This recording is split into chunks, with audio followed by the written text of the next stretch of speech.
Hello again people, and welcome to another helping of Mr H's Hot Pot. You join me today in Westwood Park in Wigan, where I'm in between Ince to my left and Poolstock to my right. And I'm going to do something a little bit different today. Normally I'm out and about with Mrs H and the girls, but today it's just me on my own, and the reason for that is I've come out to test this little beauty. Now my in-laws purchased me this little baby for Christmas. And if I'm being honest, I've been a bit too busy, stroke lazy, to actually get out and fire it in anger. But today's a nice day, so I've decided I'm going to come out and give it a bit of a test run, because next week I'll be going to Scotland.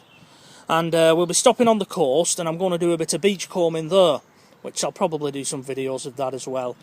So I'm going to try it out here and get used to all its little settings and little ways before I fire it properly in anger next week. Now the reason I've come to Westwood Park today is twofold really.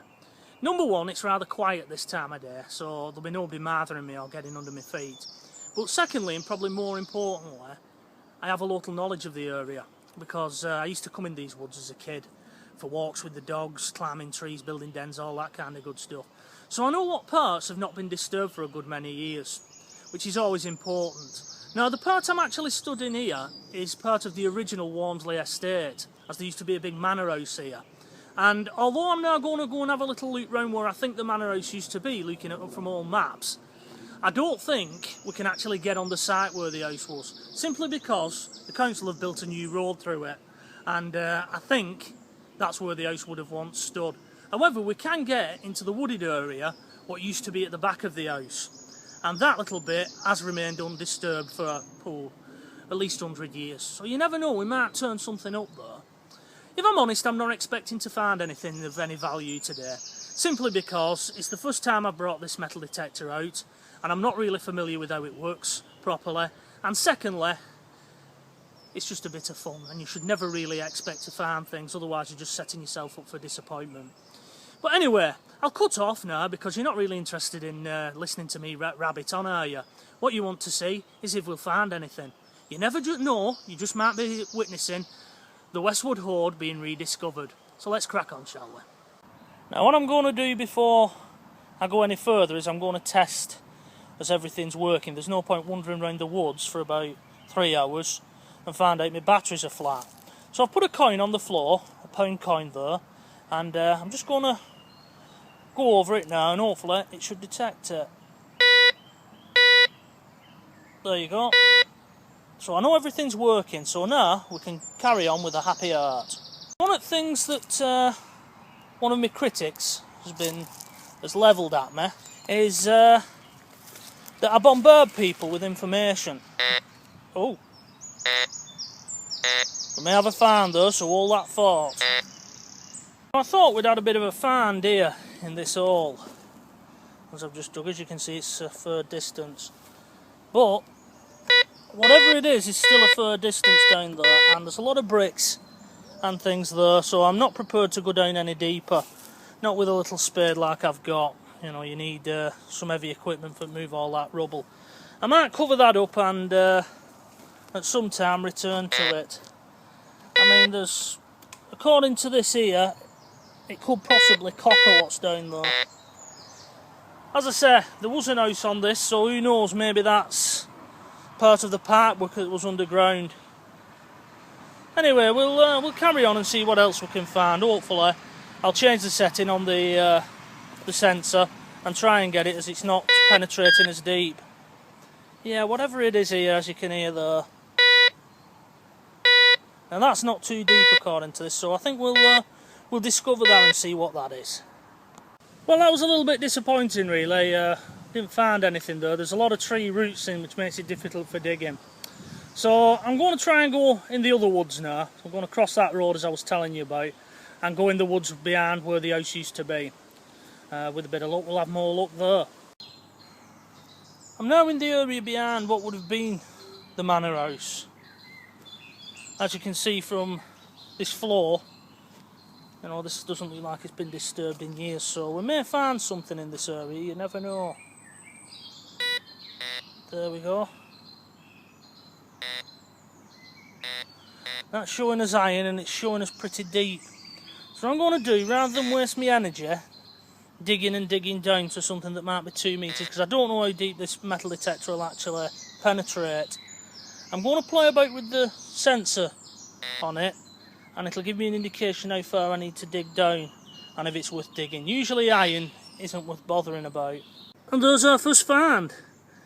The metal detector was right, it was iron. It just looks like it's been a piece of railing or something. Obviously it's from the original house, so we're certainly in the right area. So let's keep looking and see what else we can find, shall we?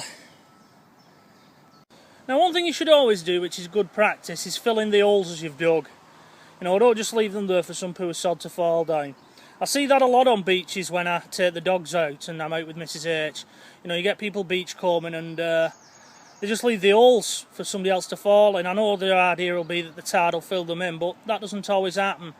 So I'm going to show you a bit of good practice. I'm going to fill the hole in now, what I've done. Well, there you go, I've just filled that hole in and reburied that piece of metal. Who knows, maybe somebody else will come over here in 20 odd years time and discover it again. I'm going to make my way now to the edge of these woods and sort of work my way in. Because one thing, you look at all maps and then you look at Google Maps and you actually get here and it's always very disorientating, so I just think I'll just go with the flow basically. I've changed the setting on my detector not to go as deep now, I've just got it going about halfway. Because I'll be honest, I've got a bit of a sweat on. Anyway, let's crack on and see what else we can find. A little criticism I've had aimed at me by someone who watches my videos every now and again, hello Barry if you're watching this, is that when I'm making my history videos, I sort of speak like an historian and batter you with a lot of information and dates. Now, I do apologise if anyone else that out there shares that view. I certainly don't mean to preach to people, but I do always try and do a bit of research before I go somewhere, because I'll guarantee you that if you just make things up off the top of your head, you know, and you just sort of say what you think something is, they will come on and correct you and make you look a fool. You know, I've had condescending people come on myself and, you know, actually you'll find that the keep to the castle was added in 1784 by the 3rd Earl of Monmouthshire, type of thing. And like I say, you just look a bit of a fool. So what I try and do is a bit of research the day before I go. In some cases, we don't know where we're going, me and Mrs H, until the morning. You know, I certainly don't rehearse my lines for hours on end or days on end, as I've been charged with. So, like I say, I do apologise if I've made people feel that way. I mean, the rather flippant thing to say would be, you know, if you don't like what I do, fuck off and watch some other shit, but I'm not that type of person, you know, I will take criticism on board. Anyway, we don't seem to be coming across much here. As I say, I have reduced the penetration of the detector, so it might just be that stuff's below where I'm detecting. There seems to be a lot of iron and old bits of tin cans and things in this wood, so what I've done is I've set the detector not to recognise that, so it'll ignore that now. And I'm just going to test it by going over my spade. As you can see, it won't come on. Now, there's an aluminium can over there, so I'm just going to test it over there and just see if that comes up. No, it's not picking aluminium up either, so that should sort of get rid of all rubbish and dross. I've now got my settings on max, so the detector can see as deep as it can go, but I've told it to ignore iron.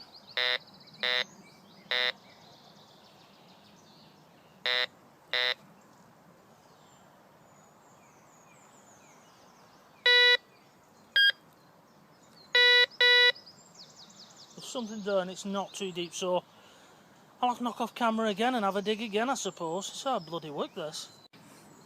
That was our second find. Some oxidised metal. The iron rod didn't show up, thankfully. So it is doing its job. That's an old inkwell. So I do think that we're on the site where the house used to be. Probably where they levelled all the rubble out after they demolished it. Now ultimately, I'm hoping to take this to Germany with me when I go in about a couple of months' time.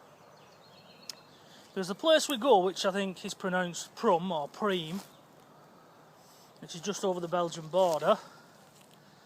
There's a Bunkerweg tour which you can walk down, which is where the old, I think it was the Maginot line was. So it might be interesting to go around them. Now, whether you can actually metal detect in Germany or not, as you can in Britain, I don't know. I know in France it's a big no-no. If you go on the Dunkirk beaches you can be fined, I think it's €100, something like that. But in Germany, I may just simply act numb, as we say here in Wigan. I'm going to do a little bit more now, and then I'm going to pack up and go home, because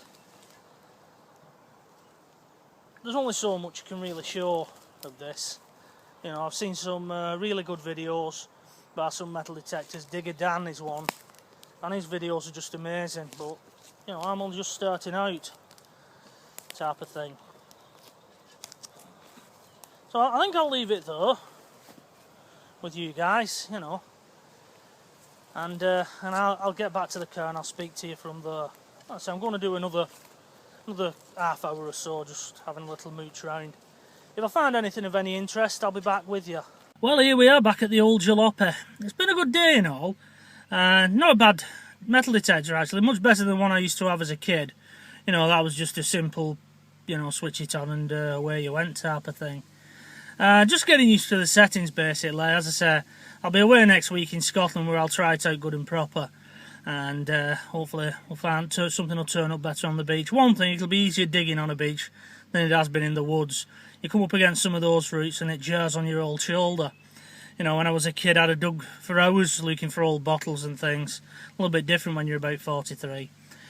Anyway, I'm going to get off now. Today's best find was an old Tizer can from the 1970s, and I think that's where I'm going to have a nice can of Tizer.